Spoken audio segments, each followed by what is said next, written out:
L'Afghanistan est un pays d'Asie avec un territoire d'une superficie de 652 090 km². Pour ce qui en est de la végétation, c'est un pays principalement montagneux avec peu ou pas de végétation sur plus de 2/3 du territoire. Donc, c'est un pays avec aucun accès à la mer. De plus, ce pays est issu d'un climat continental rude avec des températures pouvant atteindre 49 degrés Celsius au sud et moins 26 au nord. Donc, ce pays très sec a seulement 12% de sa surface qui est cultivable. La population de l'Afghanistan enregistrée en 2013 est de 30,55 millions. Donc ici, nous pouvons voir les principaux groupes islamistes de l'Afrique et du Proche-Orient. On observe notamment le groupe armé Boko Haram, situé au nord du Nigeria. En 1979, le royaume saoudien décide de rejoindre la CIA américaine pour aider les Afghans. Alors, pour faire la liaison, on demande à un prénommé Ben Laden d'encadrer les jeunes guerriers arabes et de centraliser les financements saoudiens. C'est alors qu'en 1988, il crée sa base Al-Qaïda. Les Russes partent de l'Afghanistan en 1989. Il propose alors son aide au ministre de la Défense saoudien. Mais le régime préfère tout de même accepter l'offre des États-Unis, qui consiste à édifier des bases militaires dans le pays même. Ben Laden s'installe alors au Soudan, sans renonciation à ses espoirs de rétablissement du califat islamique. En 1998, il fait un double attentat contre les ambassades américaines de Tanzanie et du Kenya. Après le fameux attentat 9/11, il devient le criminel le plus recherché de la planète. Il y a environ une quinzaine de pays dans la coalition américaine qui prennent part aux frappes, mais plusieurs autres qui font partie de ce conflit, soit par soutien financier ou par participation humanitaire. Le premier pays faisant partie du conflit est les États-Unis. Effectivement, les États-Unis ont lancé la plupart des frappes en Irak et en Syrie. Pour le Canada, plusieurs membres des forces armées ont participé à la guerre, tandis que la France, l'Australie et le Royaume-Uni ont envoyé plusieurs frappes aériennes. De plus, l'Allemagne a aussi participé au combat. Aussi, la Jordanie a bombardé ses positions en Irak et l'Arabie saoudite a participé aux frappes de la coalition anti-État islamique. Les Émirats arabes unis ont eux aussi frappé contre l'État islamique. Certains pays soutiennent tout de même le régime de Bachar al-Assad, comme la Turquie pour des raisons géographiques, puisqu'elle partage environ 900 km de frontière avec la Syrie, et aussi comme l'Iran. Bref, ce conflit oppose les membres qui ont signé la coalition aux groupes islamistes et pays qui supportent Bachar al-Assad pour des raisons économiques ou territoriales.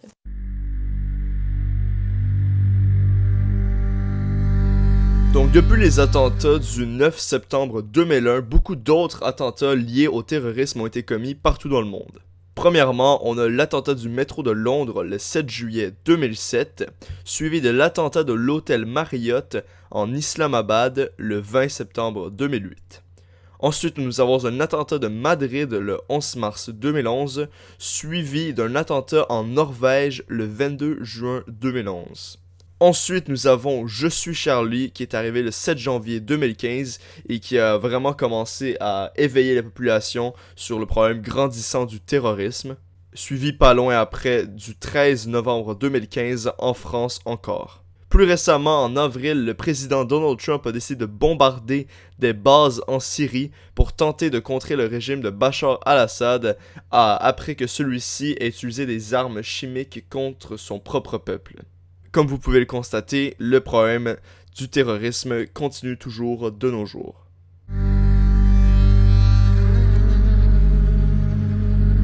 Boko Haram veut étendre son territoire autour du Nigeria, ciblant des pays comme le Cameroun. L'état de celui-ci est impuissant car il possède une armée de faible calibre. Les violences perpétrées par les groupes islamiques depuis 2009 ont fait environ 20 000 morts et 2,6 millions de déplacés, dont 2 millions d'entre eux sont restés au Nigeria. Dans l'état de Borno, qui est situé au nord-est du pays, celui-ci est particulièrement touché par le coût de destruction qui a été évalué à 5,2 milliards d'euros par la Banque mondiale. L'ONU a fait un tour au Cameroun en mars 2016 et a déclaré que ce pays a besoin d'argent et d'aide afin de pouvoir survivre dans cette situation, incluant la famine et le terrorisme. Le gouvernement de l'État a aussi récemment affirmé qu'il devait faire face à une crise alimentaire importante. En mars 2015, l'État islamique a revendiqué les attentats qui ont fait des dizaines de morts en Tunisie et au Yémen. Celui-ci est accusé par l'ONU, la Ligue arabe, les États-Unis et l'Union européenne d'être une organisation terroriste, d'être responsable de crimes de guerre, de nettoyage ethnique et de crimes contre l'humanité. Selon les statistiques recueillies par le Centre national contre le terrorisme des États-Unis, il y aurait eu 14 506 attentats terroristes dans le monde en 2007 et 11 770 en 2008. Le nombre de décès causés par des attaques terroristes en 2007 était de 15 765, dont 33 citoyens américains, et en 2008, de 22 508 morts, dont 19 Américains. Il faut aussi tenir compte que ces chiffres ne prennent pas en compte les pertes militaires américaines. Un centre de l'OTAN compte en 2010 10 337 actes terroristes et en 2011 12 122 actes terroristes dans 96 pays. Le bilan étant pour cette année de 17 403 morts, 25 700 blessés et de 2 059 personnes.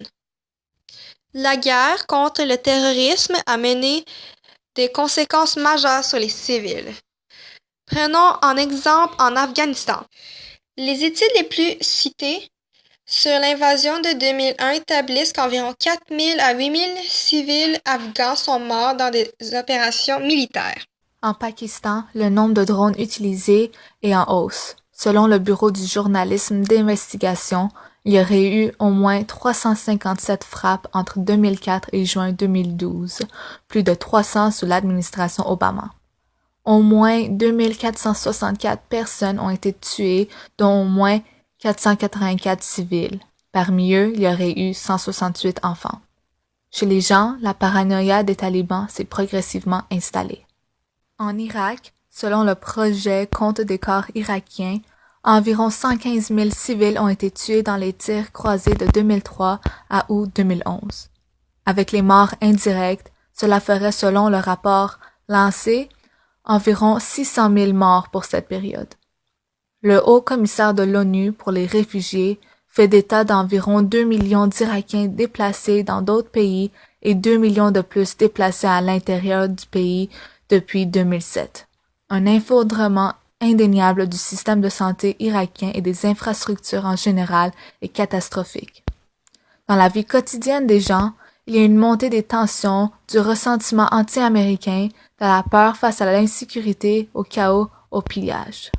Ces conflits engendrent des conséquences économiques dans plusieurs pays dans des facteurs différents. Premier facteur est la destruction des infrastructures demandant de nouveaux investissements du gouvernement pour la reconstruction. Deuxième facteur est l'économie du tourisme en baisse, alors le moyen de revenus de certains pays affectés devient fragile et devient en crise. Troisième facteur est l'investissement sur les moyens de sécurité des pays à travers des caméras de surveillance et l'augmentation d'emplois dans le domaine de la sécurité comme la police intérieure et aux frontières. Un exemple serait le Canada, où le gouvernement a dépensé 432 millions de dollars supplémentaires en 2015 pour protéger les Canadiens et d'accroître la sécurité dans les bases de l'armée canadienne. Quatrième facteur, l'enlèvement des sanctions sur les armes à feu ou une augmentation d'un financement militaire dans certains pays, comme le Pakistan, le Nigeria, le Népal, l'Algérie, etc. Et finalement, le dernier facteur est les nouvelles réglementations établies, comme la France qui a établi la réglementation de limiter les paiements en espèces, contrôler l'identité lors des opérations de change, multiplier les signaux à traque-fin et plusieurs autres.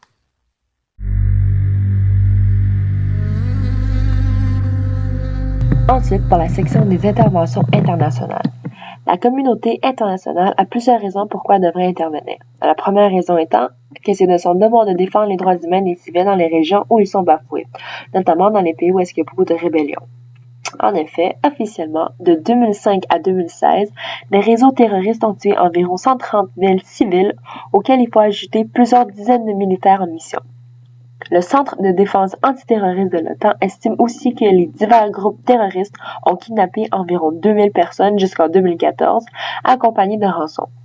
Il faut ajouter à ce nombre 25 000 femmes et enfants kidnappés par Daesh dans le but de servir pour des esclaves.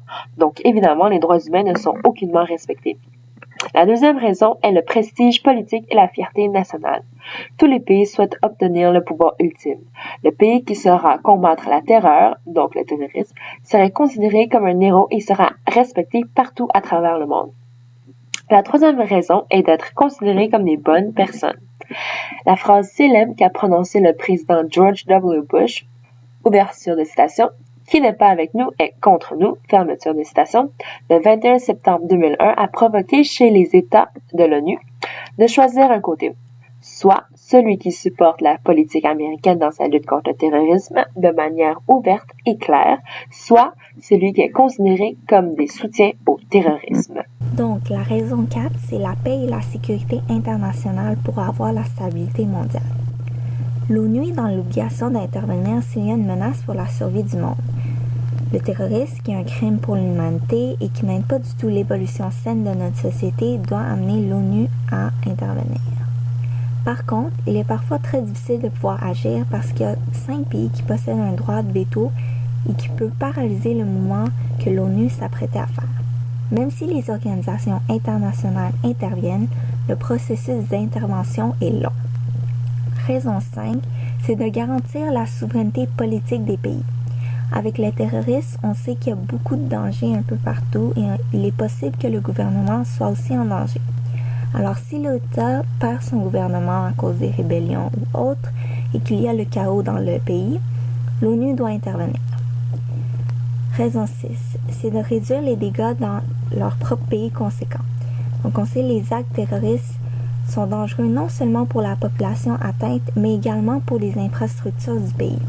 En effet, les terroristes aiment souvent faire leurs actes dans des endroits importants où il y a beaucoup de visibilité, comme dans les aéroports ou des monuments historiques. Donc pour réduire les dégâts créés dans chacun des pays, les organisations internationales devraient intervenir.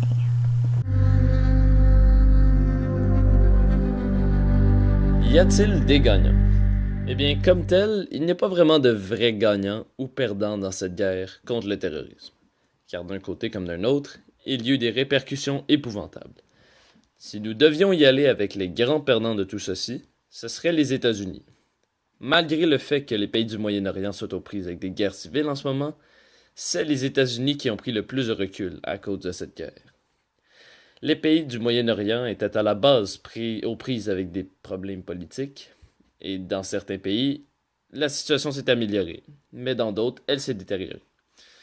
Entre autres à cause de la création de nombreux groupes terroristes tels que Daesh, Al-Qaïda, Hamas et Boko Haram. Les États-Unis ont dépensé beaucoup d'argent dans cette guerre, et ils ont aussi encaissé beaucoup de pertes au niveau humain dans leur armée. Et tout cela dans l'espoir de mettre fin au terrorisme qu'ils ont créé. Mais à chaque fois qu'ils faisaient un pas en avant, ils en faisaient 5 en arrière. Résultat, il y a en ce moment plus de terrorisme que jamais auparavant. Pour les États-Unis, c'est défaite après défaite dans cette guerre qui ne semble pas avoir de fin. Et les gagnants dans tout ça, c'est les groupes terroristes qui ont augmenté leur popularité suite à tous ces événements. Ils sont rendus plus influents que jamais. Ceux qui en ont tiré le plus de pouvoir sont évidemment les groupes djihadistes. Leur popularité et influence a grandement augmenté dans les dernières années. Plusieurs groupes ont vu le jour récemment à cause de cette guerre, et le reste du monde commence à perdre le contrôle.